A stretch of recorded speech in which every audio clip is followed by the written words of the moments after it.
Nous allons provoquer l'effondrement de l'économie russe. Ces mots, ils ont été prononcés par le ministre français de l'économie, Bruno Le Maire, il y a quasiment un an donc, au début de la guerre en Ukraine, lorsque les pays occidentaux, que ce soit la France, les pays de l'Union européenne plus largement, ou encore les États-Unis, ont commencé à imposer des sanctions économiques à la Russie. Mais alors, un an après, vous l'aurez remarqué, l'effondrement n'est pas là. Alors, où en est la situation concrètement aujourd'hui? Les sanctions contre la Russie sont-elles efficaces? C'est ce que l'on va voir et c'est donc le sujet à la une des actus du jour aujourd'hui. Un format que l'on fait, je le rappelle, pour tous les nouveaux, chaque jour du lundi au vendredi, que ce soit sur YouTube ou alors aussi directement en podcast, donc sur Spotify, Apple Music, Deezer, n'importe quelle application de podcast. Alors, je vais pas rentrer dans les détails de toutes les sanctions, on va quand même commencer par un petit rappel de ces sanctions principales menées par les pays occidentaux contre la Russie. D'abord, premièrement, l'Union européenne n'achète plus de pétrole ni de charbon à la Russie, ce qui forcément donc a un impact puisque la Russie perd un client important. Autre sanction que l'on peut noter, plusieurs banques russes ont été exclues du système mondial d'échange bancaire qui s'appelle SWIFT. Alors SWIFT, sans rentrer dans les détails, c'est un système très important aujourd'hui dans l'économie mondiale et dans les échanges financiers, notamment pour les pays occidentaux. Et donc l'exclusion d'un certain nombre de banques russes laissait présager un ralentissement d'un certain nombre d'activités, notamment des activités donc financières. Mais donc vous l'aurez compris, l'effondrement de l'économie russe tel qu'il avait été présagé par le gouvernement français ne s'est pas passé puisque l'année 2022 a été au contraire assez profitable à la Russie et d'après les prévisions, l'économie russe devrait même connaître une croissance de 0,3% cette année. Petit aparté au passage là-dessus, quand on parle de croissance ici, on parle de croissance du PIB, donc du produit intérieur brut, qui calcule donc la richesse produite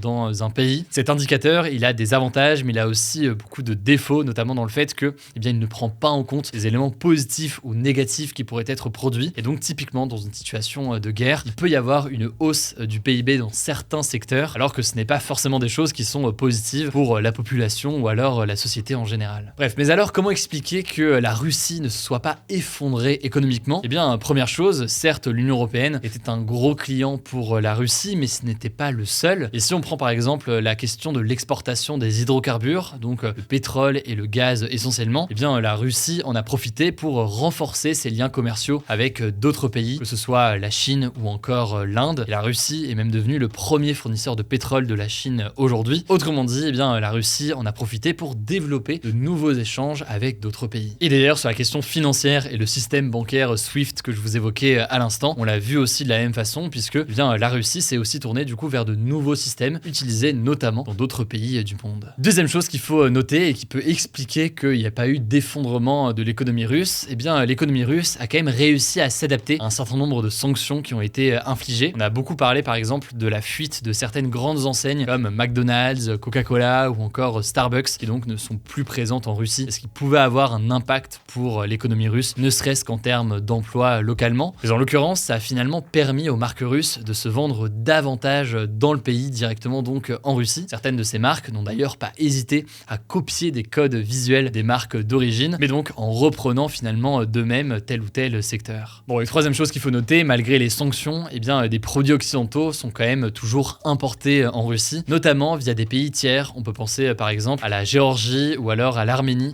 qui peuvent revendre en fait certains produits directement à la Russie. Ainsi, du coup, il est toujours possible aujourd'hui dans certains magasins russes de trouver du vrai Coca-Cola par exemple. Et évidemment, là-dessus, c'est pas le fait de pas boire du Coca-Cola ou de ne pas aller au McDo qui provoquerait l'effondrement de l'économie russe. Mais là-dessus, simplement, c'est intéressant de voir que certaines sanctions ont été contournées comme ça. Bon, mais cela dit, on peut pas dire que l'économie russe va mieux depuis le début de la guerre en Ukraine. En effet, certains secteurs sont très touchés aujourd'hui par les sanctions, comme par exemple le secteur technologique. En effet, la Russie est très dépendante des pays occidentaux, comme les États-Unis ou encore certains pays de l'Union européenne pour la fabrication de certains composants électroniques. Et donc, aujourd'hui, le développement de ce secteur est pas mal à l'arrêt en ce moment. La Russie a également dû faire face à une grande fuite des cerveaux, puisque entre 50 000 et 70 000 professionnels russes de l'informatique ont quitté le pays dès le mois de mars 2022, selon l'Organisation russe des communications électroniques. Et tout cela donc n'a pas forcément d'impact immédiat, mais ça pourrait avoir un impact et des conséquences à long terme en matière d'innovation ou alors de développement de cette industrie en Russie. Mais alors, une fois qu'on a dit tout ça, combien de temps est-ce que la Russie peut tenir ainsi? Eh bien, ça fait même pas un an que les sanctions ont été mises en place, mais elles pourraient avoir un plus gros impact en fait à long terme, surtout que de nouvelles sanctions ont été prises prises récemment. Par exemple, après un premier embargo sur le pétrole brut en décembre, c'est désormais tous les produits pétroliers raffinés, donc transformés, ne peuvent plus rentrer dans l'espace européen. Et l'impact de ces sanctions ne pourra être mesuré que dans quelques mois, donc on verra ce qu'il en est avec les nouvelles sanctions. Et enfin, il faut savoir que certains indicateurs importants pour mesurer l'économie d'un pays, comme par exemple les données du commerce extérieur, je ne rentre pas dans les détails là-dessus, mais c'est des données qui ne sont plus publiées par la Russie. Et donc aujourd'hui, c'est très difficile d'évaluer précisément la situation économique du pays, puisque on peut imaginer que la Russie communique uniquement sur les bons chiffres et sur les chiffres positifs de l'économie russe. Au passage, sur ce sujet, on évoque l'impact là sur la Russie, mais on pourrait aussi d'ailleurs tenter d'analyser l'impact en France ou alors à l'échelle de l'Union européenne de ces sanctions imposées contre la Russie. C'est un autre sujet qui est important, je pense qu'on aura l'occasion d'en reparler dans ce format des Actus du jour. En tout cas, ça me semblait important de faire un point sur ce sujet quasiment un an jour pour jour après le début de la guerre en Ukraine. Je vous mets des liens en description si vous voulez en savoir plus et je vous laisse tout de suite avec Blanche pour les actualités en bref. Merci Hugo et salut tout le monde. On commence avec une première actu. Les prix du diesel et de l'essence ne dépasseront pas la barre des 2 € par litre jusqu'à la fin de l'année en France. C'est ce qu'a annoncé ce mercredi l'entreprise Total Energy. En fait, ça fait plusieurs semaines que le gouvernement fait pression sur Total pour que les prix du carburant arrêtent d'augmenter. Emmanuel Macron a notamment appelé publiquement l'entreprise à faire, je cite, un geste sur le prix du carburant mardi dernier lors d'un déplacement. Et donc finalement, Total a annoncé cette mesure de blocage des prix qui sera en place dès le 25 février, donc ce samedi, dans une centaine de stations-service sur les autoroutes, puis à partir du 1er mars dans le reste des 3400 stations-service totales du pays. Deuxième actu toujours en France qui concerne les médecins généralistes, la Caisse nationale d'assurance maladie a accepté d'augmenter le tarif des consultations à 30 € contre 25 aujourd'hui, mais à certaines conditions. En gros, cette augmentation concernera seulement les médecins qui accepteront des engagements supplémentaires contre les déserts médicaux, donc des endroits où il y a très peu de médecins. Concrètement, ça veut dire qu'ils auront donc plus de missions. Ça signifie aussi que pour les médecins qui n'acceptent pas ces engagements, la consultation sera fixée à 26,50 €, car en fait l'assurance maladie avait déjà proposé d'augmenter d'1,50 € le prix de la consultation, donc de 25 à 26,50 €, ce qui avait été jugé comme une provocation par les membres de la profession. Bon, en tout cas, cette annonce, ça satisfait pas du tout les syndicats qui veulent une augmentation de la consultation à au moins 30 €, voire 50 € sans qu'ils aient à signer de nouveaux engagements. Bref, l'assurance maladie et les syndicats doivent avoir signé la nouvelle convention médicale mardi prochain au plus tard. On vous tiendra au courant. Troisième actu, 3 associations de défense de l'environnement ont décidé d'attaquer en justice la banque BNP Paribas pour sa contribution significative au dérèglement climatique. Concrètement, elles demandent à la banque d'arrêter de soutenir financièrement des projets d'énergie fossile qui sont extrêmement polluants. Selon ces 3 organisations, qui sont donc les Amis de la Terre, Oxfam France et Notre Affaire à tous, ce procès va être historique car c'est la première fois dans le monde qu'une banque commerciale va devoir rendre des comptes devant la justice pour son impact sur l'environnement. Alors côté BNP Paribas, le discours est assez différent, vous vous en doutez. Dans un communiqué du 24 janvier, la banque disait être un leader affirmé du financement de la transition énergétique. Et face à ce procès, BNP Paribas a affirmé, je cite, regretter la voie contentieuse plutôt que la voie du dialogue. Quatrième actu, en 2022, la France est devenue le premier consommateur de poulet en Europe, dépassant l'Allemagne et l'Espagne, avec 15 poulets par an et par personne en moyenne. Cette augmentation de la consommation de poulet est notamment liée à l'inflation, puisqu'avec la hausse générale des prix, les Français se sont tournés vers la viande la moins chère, qui est donc le poulet. Le truc, c'est qu'une part de plus en plus importante du poulet qui est acheté en France vient de l'étranger. En 2022, c'était 1 poulet sur 2. Et ça inquiète énormément les éleveurs français qui ont peur de ne plus réussir à vendre leur poulet parce qu'il est souvent un peu plus cher que ceux venant de l'étranger. Cinquième actu rapidement, c'est désormais officiel, les chaînes TF1 et M6 gardent le canal 1 et le canal 6 de la TNT. C'est ce qu'a annoncé ce mercredi l'Arcom, une sorte de gendarme de l'audiovisuel. Pour ceux qui n'avaient pas suivi, en fait, le milliardaire Xavier Niel, qui est à la tête de Free, avait pour projet de récupérer le canal 6 de la TNT pour créer une nouvelle chaîne appelée 6. Il voulait créer, je cite, une marque mélangeant à la fois l'information, la création originale et la musique. Il prévoyait notamment le retour de la série Plus belle la vie. Son projet n'a donc pas convaincu et TF1 et M6 restent sur la 1 et la 6. Sixième actu, selon les informations du média Le Point, Emmanuel Macron a remis en toute discrétion jeudi dernier la Grand Croix de la Légion d'honneur à Jeff Bezos, fondateur d'Amazon et 4e homme le plus riche du monde. Il faut savoir que c'est la plus haute distinction française. Et si vous n'en aviez pas entendu parler, eh bien c'est normal puisque la cérémonie s'est déroulée en secret. Déjà, l'événement ne figurait pas sur l'agenda officiel d'Emmanuel Macron et il n'a été suivi d'aucun communiqué. Alors pour l'instant, il n'y a pas eu d'explication de pourquoi cet événement a été dissimulé, mais le gouvernement avait peut-être peur que ça fasse scandale, d'autant plus que la cérémonie a eu lieu un jour où des milliers de Français manifestaient dans la rue contre la réforme des retraites. Enfin, on termine avec une histoire assez mystérieuse, vous allez voir. Une étrange boule en métal est apparue sur une plage au Japon, dans la ville d'Hamamatsu, sans qu'on puisse l'expliquer ni savoir ce que c'est. Alors après examen au rayon X, les experts ont conclu que la sphère était vide et qu'il n'y avait pas de risque d'explosion, et selon le média britannique The Guardian, rien n'indique qu'il s'agit d'un dispositif d'espionnage. Sur les réseaux sociaux, certains pensent qu'il s'agit d'un objet extraterrestre. Ceci dit, l'explication pourrait être bien plus terre à terre. En gros, la sphère possède 2 poignées à la surface, ce qui ferait penser à une bouée d'amarrage, ce qui sert notamment à immobiliser un bateau dans l'eau. Alors rien n'est confirmé pour l'instant, mais ça pourrait donc être simplement une bouée d'amarrage qui se serait détachée. Merci beaucoup Blanche. Alors le débat hier, c'était le suivant: les prépas sont-elles une voie d'avenir? Et vous étiez très partagés, comme vous le voyez, sur ce sujet-là. En tout cas, ce sera tout pour cette nouvelle plongée de l'actualité en une dizaine de minutes. Pour mieux comprendre le sujet des prépas, je vous renvoie à la vidéo qu'on a postée hier, et je vous dis du coup à demain. Pour ça, à vous abonner, si ce n'est pas encore le cas.